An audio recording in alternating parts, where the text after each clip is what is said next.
Nosotros hemos leído en Salmo 116 que el hombre es mentiroso. Así que, según la palabra, todos nosotros mentimos, pero no siempre estamos mintiendo. Eso es algo obvio.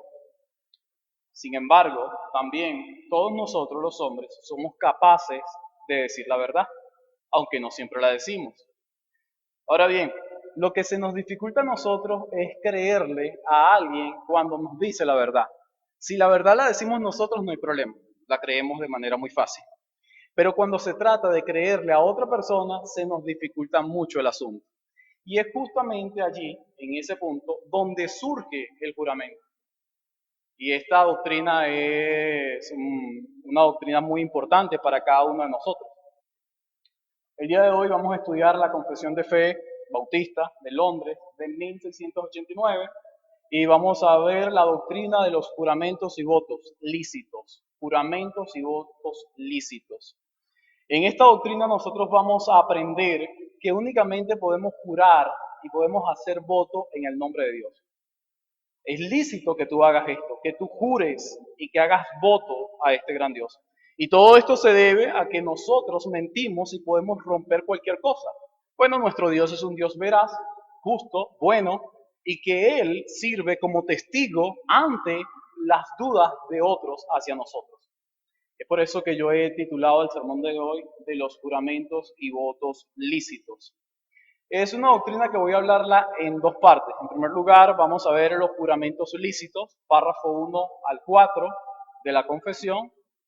Y en último lugar, hablaré sobre los votos lícitos, párrafo 5.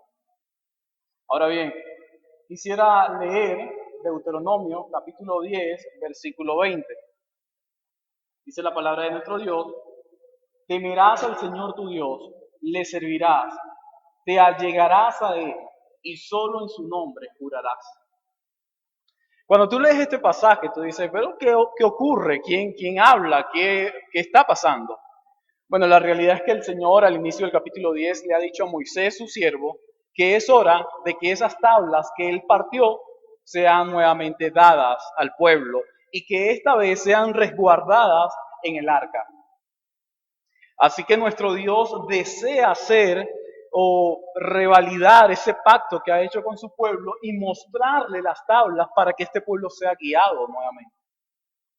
Ahora bien, hay que recordar que el pueblo de Israel fue bastante ingrato, porque mientras Moisés duró 40 días y 40 noches en ese lugar recibiendo la instrucción de Dios para las tablas, el pueblo abajo, por órdenes de Aarón, estaba construyendo un becerro de oro. Así que el pueblo fácilmente decía creer en un Dios y a su vez se volvió animista, empezó a creer en dioses paganos, en este caso becerros de oro.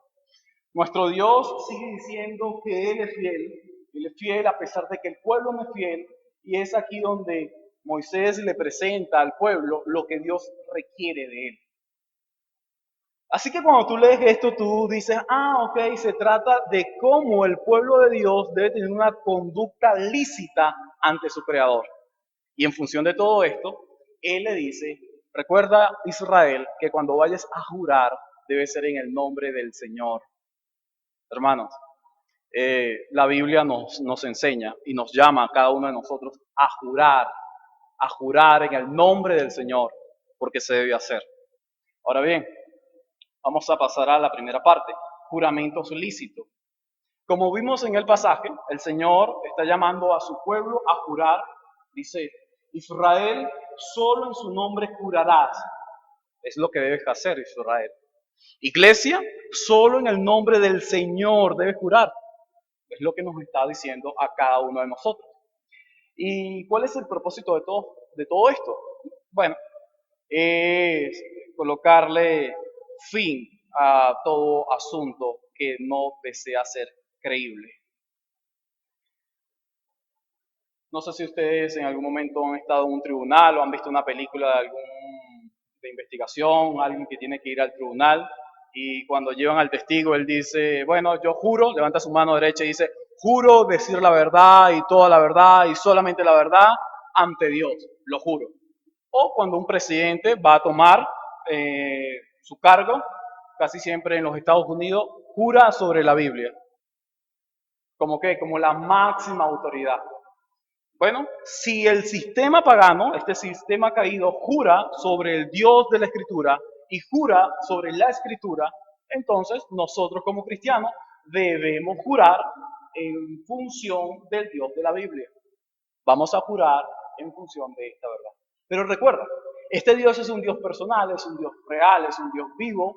Por lo tanto, cuando un cristiano se atreve a hacer un juramento contra el Dios glorioso de la Escritura, más le vale que sea verdad.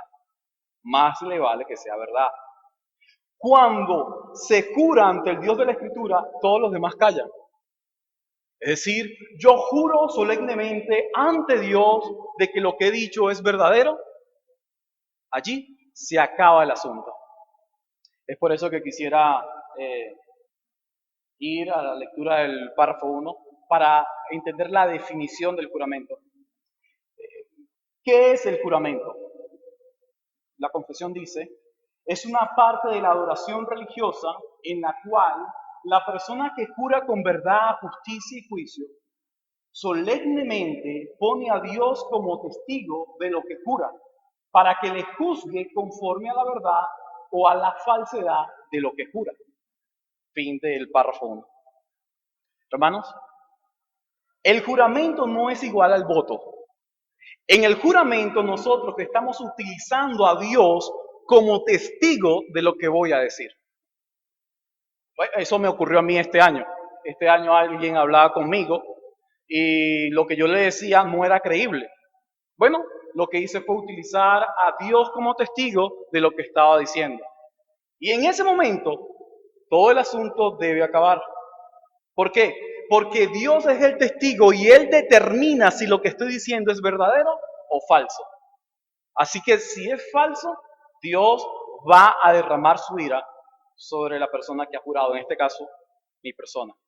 Y si es veraz, Dios respalda lo que he dicho, aunque otros no lo crean. Por eso nosotros juramos por Dios. Hermanos, es indispensable que cuando tú vayas a hacer un juramento en el nombre de Dios, seas consciente de esta verdad. Seas consciente de esta verdad, que lo que tú estás diciendo es tan cierto que no hay ningún tipo de temor de colocar a Dios como testigo de lo que tú dices. Me llama muchísimo la atención lo que dice el apóstol Pablo en 2 Corintios capítulo 1, versículo 23. Dice, yo invoco a Dios por testigo de mi alma. Fíjate. Es bíblico entonces, Pablo utiliza a Dios como testigo de su alma. Pero somos conscientes acerca de esta verdad. Ahora bien, dicho todo esto, entendemos que jurar está bien. Pero cuando tú te atreves a leer Mateo capítulo 5, versículos 33 al 37, el Señor dice que no debemos jurar. Ni por el cielo, ni por la tierra, ni por Jerusalén, ni por vuestras cabezas. Por nada vas a jurar. Que tu palabra sea sí, sí, y que tu palabra sea no, no. Ahora, Santiago también utiliza las palabras de Jesús de Mateo capítulo 5, versículo 33 al 37. Y el mismo Santiago dice, hey, no jures, sino que tú sí sea sí y tú no sea no. Pero la pregunta es, ¿sacamos una doctrina solamente de las palabras de Jesús y de Santiago y omitimos toda la verdad revelada a lo largo de toda la Escritura? ¿O pensamos, meditamos, qué es lo que Jesús realmente está diciendo? Bueno, no vamos a colocar, porque recuerda que las palabras en roja no es que tienen más autoridad que todas las demás palabras. No, toda la Escritura es inspirada. Así que las palabras de Jesús son verdad, pero las palabras que Moisés dice acá también son verdad. Y las palabras que dice Santiago también son verdad. La pregunta es entonces, ¿a qué Jesús se refiere? Es muy sencillo cuando entiendes que Jesús está hablando del Sermón del Monte. Y allí tiene una audiencia muy religiosa también, fariseos, que ellos juraban por cualquier cosa. Ellos eran tan astutos que decían, jurar en el nombre de Dios me obliga a mí a someterme a eso. Pero si yo juro por otra cosa que no sea Dios, no estoy obligado a cumplirlo. Y es por eso que allí en ese pasaje Jesús no dice que tú no puedes jurar en el nombre del Señor. Léelo en tu casa. Jesús dice, y tú no jurarás por el cielo, por la tierra, por Jerusalén o por tu cabeza. Por eso tú no vas a jurar. Pero Jesús nos dice, y tú no jurarás por el Señor, no. Entonces, eso quiere decir que los religiosos de esa época habían utilizado el juramento para tratar de mantener cierta credibilidad de su propia postura o posición. Y Jesús dice, su juramento que hacen por el cielo, por la tierra, por Jerusalén y por su cabeza es un juramento falso e hipócrita. Ahora fíjate, lo peligroso de arrastrar esta mentira de los fariseos. Resulta que la audiencia de Santiago son judíos. Judíos que han aprendido la tradición de jurar por el cielo, la tierra y Jerusalén, no por el Señor. Es decir, son muy astutos, es como que ya va, yo voy a decir una verdad, pero no toda la verdad. ¿Te ha pasado?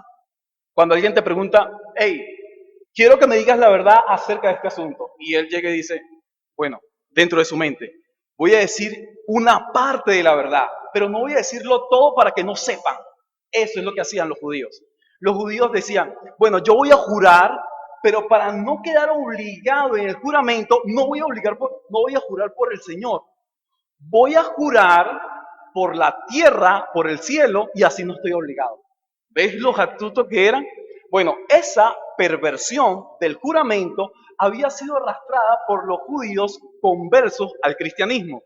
Y es por eso que Santiago le dice a ellos, hey, cristianos judíos, y fíjate, la audiencia es judía, son cristianos con una tradición pagana. Santiago dice, hey, cristianos, cuando juren, no juren por esas cosas. Que su sí sea sí y su no sea no. Dicho esto, hermano, solo podemos jurar por el nombre del Señor. Fíjate lo que dice el párrafo 2. Solo deben jurar por el nombre de Dios.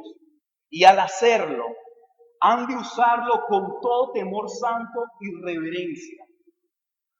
Por tanto, jurar vana o temerariamente por este nombre glorioso y temible, o simplemente jurar por cualquier otra cosa, es pecaminoso y debe reprobarse. Ahora bien, voy a jurar en el nombre del Señor, pero ¿cuándo debo jurar? Bueno, hay algunos ejemplos que la misma confesión te da. Dice la confesión, y es el primer ejemplo para realizar un juramento, es en un asunto de peso y de importancia para confirmar la verdad. Si alguno de nosotros somos llamados a un tribunal, nosotros debemos ir y jurar en el nombre del Señor y decir toda la verdad. Pero solamente se debe utilizar el juramento en el nombre del Señor cuando somos llamados a un tribunal. No. Segundo punto. Debemos jurar cuando hay un conflicto familiar. Aquellos que están casados, que estamos casados, saben que a veces nosotros hablamos con nuestro cónyuge y puede ser que diga, no creo eso. Bueno, justamente allí, cuando existe el conflicto familiar, tú puedes jurar, tú decirle a tu cónyuge, juro en el nombre del Señor que lo que estoy diciendo es verdad. Pero ojo, debe ser consciente que lo que dice realmente es verdadero. Y eso acaba con el conflicto. O por lo menos debería acabar con el conflicto. Pero no solo debemos utilizar el juramento al Señor cuando somos llamados al tribunal, cuando hay un conflicto familiar, sino también cuando hay un conflicto eclesial. Fíjate eso. Cuando surge un conflicto eclesial, allí nosotros debemos jurar por el Señor. ¿Con qué finalidad? Con la finalidad que la persona que está siendo calumniada, esta persona reciba su honra. Hermanos, es muy fácil de que alguien diga, bueno, yo no admito lo que tú me dices, hermano. Y somos cristianos, vinimos a la iglesia, tenemos la misma fe, pero yo no lo admito. no lo admito. De verdad, yo no creo eso que tú dices. Justamente cuando ocurre ese conflicto eclesial, el creyente que está siendo calumniado dice, juro ante el Señor, coloco al Padre como testigo, al Hijo como testigo, de que lo que te estoy diciendo es cierto. ¿Y sabes lo que va a hacer? Todo se debe acabar. ¿Sabes por qué? Porque esa persona que está siendo calumniada está colocando al Padre, al Hijo, como testigo. A partir de allí, el conflicto debe acabarse. Si el conflicto no se acaba, es que el otro individuo no ha entendido qué es el juramento en el nombre del Señor. Fíjate lo que Moisés le dice al pueblo. ¡Ey, pueblo! Antes que tú cometas un error, recuerda que únicamente debes jurar en el nombre del Señor. Ya el pueblo había estado acostumbrado a jurar en cualquier otro tipo de dioses, como el pueblo de Israel, los fariseos. Bueno, yo juro, fíjate esto, lo que ocurre conmigo. Juro por mi madre. ¿No te ha pasado eso? ¿No has escuchado eso? Yo juro por mi madre. Juro que mi padre se muera, que lo que te digo es cierto. No, eso no sirve. Eso no sirve. El juramento debe ser en el nombre de Dios. Párrafo 2. Los hombres solo deben jurar por el nombre de Dios. Por el nombre de Dios. Bueno, yo juro por las acciones que tengo, juro por el dinero que tengo. No. Solamente en el nombre del Señor se hace el juramento. Ahora bien, hermano, pero ¿qué tal si cuando yo hago el juramento y se lo hago a un incrédulo, qué tal si yo me veo perjudicado? Por ejemplo, llego yo, voy a montar una empresa, necesito algunos socios y reúno a algunas personas y le digo, bueno, juro en el nombre del Señor que te daré el 10% de mis acciones. La empresa está iniciando, no hay problema. 10 años después, esa empresa es más rica de lo que se tenía proyectado al inicio. Y el empresario, llego yo y digo, bueno, señor, yo no me imaginaba que las acciones en 3 años iban a crecer tanto. Esto no me beneficia mucho.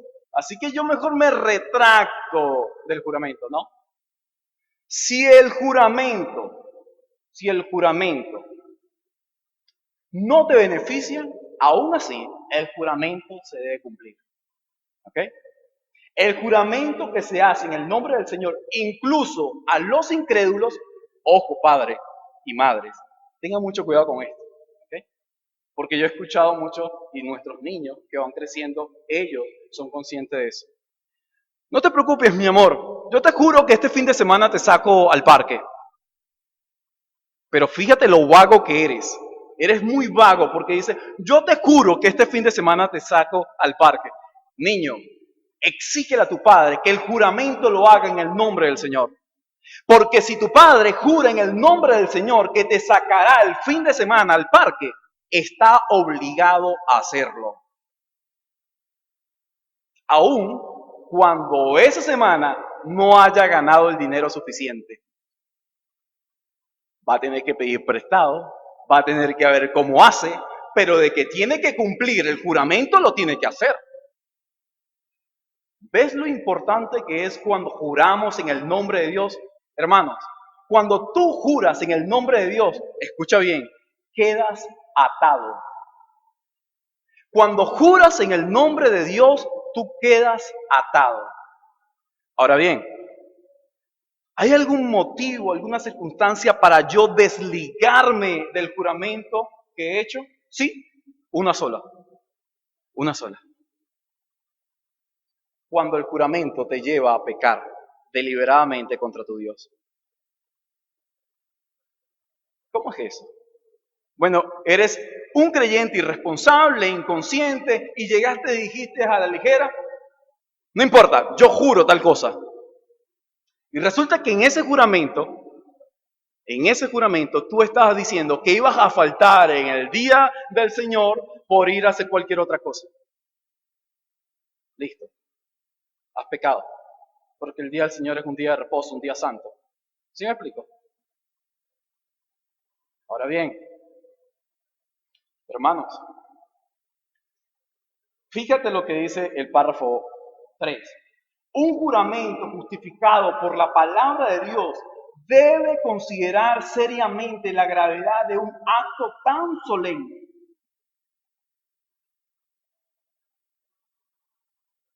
Pero no solamente eso. El párrafo 4 te dice, el juramento debe hacerse con palabras comunes cuyo sentido es claro, sin equívocos ni reservas mentales. El doctor Arceus Sproul, en su nota teológica sobre juramentos y votos lícitos, dice que incluso cuando tú hagas un juramento, tú no debes estar con tus dedos en la parte de atrás cruzados, así. ¿Sabes? Que a veces nosotros, bueno, yo juro tal cosa, y esto lo hacen no sé por qué, pero creo que es para desligarte del juramento. Bueno, esto no sirve, ¿ok? Esto no sirve. Cuando tú juras, juraste. Y es por eso que cuando tú juras, debes ser muy sincero, sin guardar nada. Es decir, cuando tú vas a jurar, te voy a decir toda la verdad. No importa que te ofenda, pero lo voy a hacer. Ahora, viendo ya que el juramento tiene como propósito la confirmación de lo que tú estás diciendo, vamos a ir entonces a votos lícitos. Hermanos, el juramento y votos es algo muy parecido. Tanto así que los mismos requerimientos para el juramento están ligados con el voto. Pero el voto no es igual al juramento. Mientras que en el voto tú lo que haces es utilizar a Dios como un testigo ante los hombres. En el voto tú le haces una promesa a Dios y te comprometes con Él. Entonces, en el juramento el propósito es la confirmación de lo que dices. En el voto el propósito es el compromiso que tú haces con el Señor. Voy a leer el párrafo 5. Un voto que no ha de hacerse a ninguna criatura, sino solo a Dios, ha de hacerse y cumplirse con todo cuidado piadoso y con fidelidad. Hermanos, como ya lo hemos dicho, los votos son promesas solemnes a Dios, donde te comprometes a hacer algo. Ahora bien, ¿cuándo nosotros hicimos votos? Cuando te bautizaste, habían testigos, esta vez el testigo no era Dios, sino un grupo de hermanos incrédulos que estaban allí, y tú dijiste, muero para el mundo y vivo para Cristo. Voto. Otro voto, membresía. Tú antes de formar parte de la membresía de la iglesia, tú dijiste, bueno, yo me comprometo y no fue con tu iglesia, fue con el Señor, ¿ok? Porque recuerda, el voto es con el Señor, no con tu iglesia. Te comprometiste a guardar la unidad de la iglesia, te comprometiste a ayudar económicamente a la iglesia, te comprometiste a asistir a la iglesia, una serie de votos que tú hiciste. No fui yo, tú hiciste cuando firmaste. Ahora, por eso es tan importante que nosotros seamos conscientes de lo que estamos haciendo. Ejemplo de esto. Tenemos el caso, no sé si recuerdas en Jueces, creo que capítulo 11, el caso de Getec. Señor, si tú me das a mí la victoria, el primero que salga de casa, ese será sacrificado. Un voto precipitado. Llega Getec, va a casa y la primera que sale es su hija. La única que tenía y la primera que sale, ¿sabes lo que hace? Llorar. Pero Getec está obligado a cumplir el voto. El voto es igual a compromiso. Hermano, si usted le hace un voto al Señor, hermano, cúmplalo, cúmplalo, cúmplalo. Getec lo sabía. Y es por eso que luego de eso nosotros vemos como las mujeres llegaban cierto tiempo y lloraban a la hija de Getec porque fue sacrificada. Debió haber cumplido su voto. Ahora, un voto juicioso sería el de Ana. ¿Lo recuerdas? Si me das un hijo, lo entrego a ti. Juicioso. Señor, yo hago un voto que si consigo un empleo, todo el dinero es para ti. ¡Ja! No te queda nada. Todo se lo ha prometido el Señor y todo debes dárselo. Señor, yo te prometo que si me llegan más clientes a la empresa, todo lo que esos clientes generen durante el año será para ti. Y resulta que ese año fue fructífero y el segundo año perdiste todos los clientes. Cuando haces un voto, tienes que cumplirlo, porque el voto es igual al compromiso del creyente con el Señor. Hermanos, mi intención esta tarde es que todos nosotros entendamos entonces que los votos y juramentos son lícitos. Puedes utilizarlo, los puedes utilizar, puedes utilizarlo. Así que mi primera resolución, iglesia, nuestros juramentos y votos al Señor tienen vigencia y tienen validez. Tienen vigencia y tienen validez. Puedes utilizarlo en un conflicto familiar, en un conflicto eclesial. Es bíblico que lo hagas. Somos llamados a utilizarlos, a colocar a nuestro Dios como testigo de lo que estamos haciendo, aun cuando la gente se oponga a nosotros, y también somos obligados por la Escritura a comprometernos con nuestro Dios. Amigo mío, si tú hoy estás acá, y si esta semana, la famosa Semana Santa, has hecho voto de vestirte de morado, de ir descalzo a la misa el domingo, hoy es Viernes Santo para algunos. Si tú has hecho voto de que el Viernes Santo es único y tu vida es una vida pecaminosa todo el resto del año, tú estás enojando al Creador. Tú estás enfureciendo prácticamente a alguien que no conoces. Mi recomendación es, arrepiéntate, acércate a este Dios que ha hecho un pacto con su creación y este Dios puede darte a ti la salvación.